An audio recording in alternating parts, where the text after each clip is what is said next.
Saludos amigos y amigas de la Brigada para la Libertad a este vicioso cabaret. Recuerden que al terminar este número de este vicioso cabaret pueden dirigirse a las páginas puestas aquí, ya que ahí se encuentran números musicales y exposiciones de arte que tal vez les agraden. Recuerden, el mundo es un escenario y lo demás es vodevil.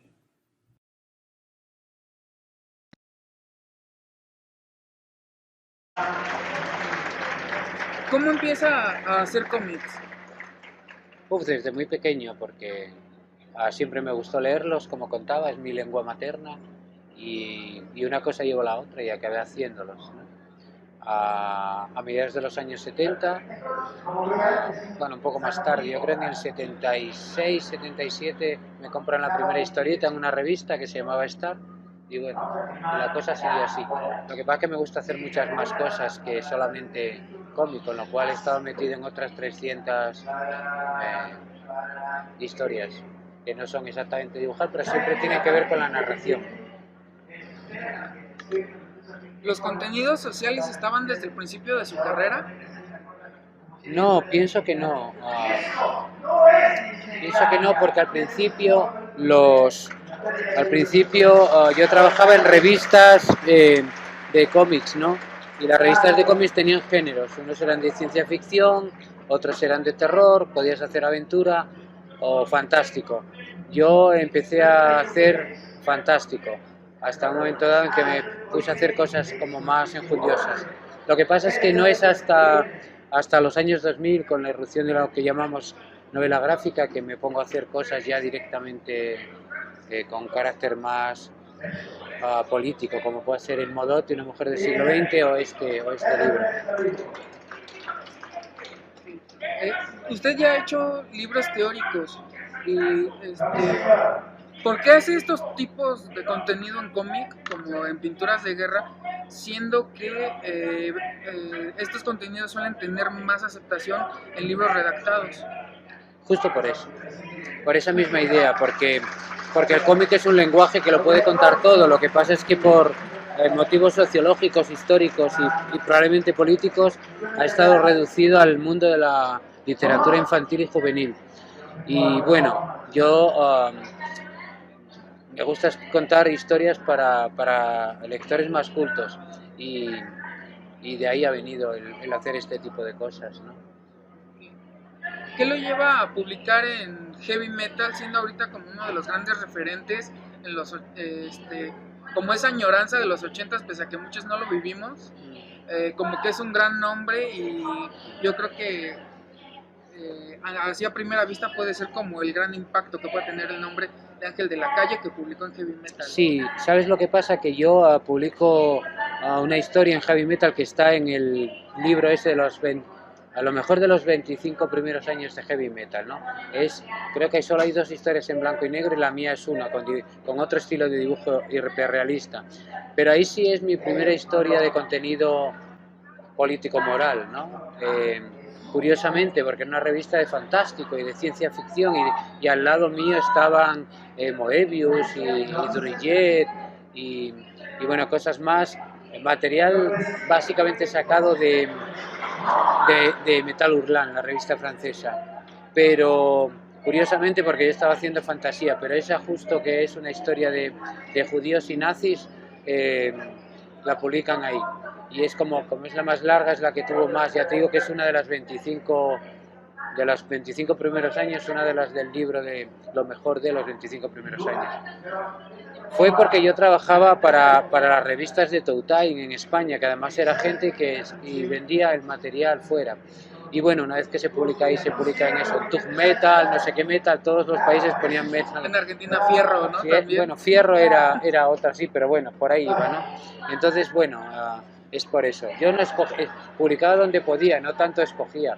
Lo que sí estaba claro es que si dibujaba para el Víbora podía hacer unas cosas, si lo hacía para Rambla otras, y si lo hacía para Comics Internacional otras, y para Zona 84 otras. Tenían que ser diferentes todas, porque eran diferentes géneros los que trataba. Unos te daban más libertad, otros menos. En la novela, ya entrando a pinturas de guerra un poquito más fuerte, convergen varias artes, incluso una referencia sutil a Kandinsky. ¿Quiso generar un semillero para que el lector conociera estos temas? Sí, era inevitable, porque en el mundo en que se mueven esas son las citas, son mundos pequeños, el mundo de los, quieras que no, el mundo de los militantes políticos armados en Latinoamérica en los 70 era limitado, ¿no? Dentro de un orden. El mundo del arte, de la escena contemporánea, del arte y la pintura, también era limitado. Y, bueno, y los mundos tienen sus propios lenguajes y sus propias citas. Y yo quería que fuera real. La única forma de hacerlo real es que hablen de los temas que hablaban allí. Lo que sucede es que sí que está muy bien enterarte de quiénes eran. Ahora es mucho más fácil con este montón de gente que aparece, o de citas o de libros. Antes era imposible. Ahora marcas en Google y te enteras de todo lo que hay alrededor. Y hay citas que unos sectores de público ven y otros que no, pero creo que no importa nada. Aunque no te enterases de quién es quién, no importaría, ¿no? Y hay citas muy evidentes, ¿no? El Rayuela de Cortázar es una cita evidente, otras también se dan, como El hombre en el castillo de Philip K. Dick. Hay algunas muy evidentes, otras menos. Pero sin ningún afán pedagógico, ¿eh? Quiero decir que más bien de dar información. ¿Ven pinturas de guerra, una narrativa tipo Watchmen, contenido tipo V de Venganza? Y usted en las conferencias ha dicho que una de sus grandes influencias fue Rayuela. ¿Usted cree que Alan Moore era demasiado Cortázar y también tomó a Cortázar, o Alan Moore forma parte de sus influencias? Forma parte de mis influencias, como Frank Miller, al final lo digo. Supongo que para mí el mejor libro de cómics de la historia, por decir algo, es Una balada del mar salado de Hugo Pratt, ¿no? Pero yo no creo que nadie haya manejado el timing, el tiempo en la narración de cómics después de Hugo Pratt como Frank Miller, ni creo que nadie haya hecho mejores guiones que los que ha hecho Alan Moore. Watchmen es una influencia para todo el mundo, y V de Vendetta también. Y de todas formas, fíjate, para mí la mejor novela gráfica de Moore es From Hell con Eddie Campbell. Y la mejor historia de Moore es la primera que hizo para el mercado americano, la primera de Swamp Thing, que se llama Lección de Anatomía. Me parece tan absolutamente buena que todo Swamp Thing es un bajar, porque, y él lo decía también, ¿no? Yo conocí a Alan Moore, solamente hablé con él una vez en mi vida en el año 91. Luego ya, como no sale casi de casa más que por Londres, pero es una influencia directa, pero no asumida aquí, es decir, habrá salido porque ha salido. Rayuela es una apuesta, es decir, para mí Rayuela es la mejor novela del siglo XX en castellano, porque es la más vanguardista, la que da un giro, y me parece que es la confrontación. Yo cuando hago estas cosas, cuando hice pinturas de guerra, para mí yo quería hacer una novela absolutamente contemporánea y que pueda competir con cualquier novela de texto solo, con cualquier cosa. Y para mí la mejor es Rayuela, tenía que ir a enfrentarme con Rayuela. Yo ya sé que iba a perder, pero ese es el valor, ¿no? Por eso en esta novela, si tú empiezas por cualquier capítulo y empiezas por el 4, vas al 2, luego 1, 6, 5, no sé si tiene 6, creo que solo tiene 5, los leas en el orden que los leas, no te va a cambiar la historia. No vas a saber más que no debas saber, no vas a saber menos. Es un juego, no hace falta seguirlo, empiezas por el principio y acabas. Pero era un poco el planteamiento ese. Pero Alan Moore es el más importante guionista vivo, como en español el guionista más importante que hemos tenido en lengua española es Héctor Germán Oesterheld, argentino. Por eso le hago una cita. Hay un momento en que Van Palen, el pintor, dice: diablos, está nevando en junio. Es como una historieta clásica argentina, claro, es El Eternauta, ¿no? Porque es una historia de la cultura de esos años, este libro. ¿Piensa hacer algo más local a futuro con esta temática, refiriéndonos a su nacionalidad, como el 15M, por ejemplo? No, yo lo que estoy pensando hacer ahora, tenía otra historia anterior a esta, pero luego me puse a hacer esta, que es la historia real de la ciudad más grande de Japón, fuera de Japón, es Liberdade, en Sao Paulo. Tiene más de 500.000 de habitantes y es Japón. Cuando entras ahí ya es Japón, todo. Y tuvieron una historia muy divertida, bueno, divertida, trágica, pero muy interesante en la Segunda Guerra Mundial, ¿no? Porque Brasil era parte aliado y estos eran partes del eje. Y hay una historia que pasa allí con 7 samuráis, no 5 ni 4, no, 7 samuráis. históricamente. Y esa historia me apetece mucho contarla. Que falsificaron todo para decir a los japoneses que habían ganado la guerra, no que la habían perdido. Y como solo se mataban entre ellos, los brasileños los dejaban allí. Y, pero también es posible que lo próximo sea a algo relacionado con los feminicidios de México. Es posible. Usted ahora es el director de la Semana Negra de Gijón. Antes presidía específicamente la coordinación de cómic. ¿Cómo convergen el género negro, el cómic y el contenido social a su vista? Realmente era subdirector, o sea, estaba un poco en todo, porque la literatura también es una pasión para mí, aunque solo escriba libros teóricos, no haga narración, no escriba novelas o cuentos. Bueno, y soy el director de actividades, hay un director técnico. Taibo podía hacer dos cosas, pero yo no tengo tiempo para hacer dos cosas, ya me vale con una. Pero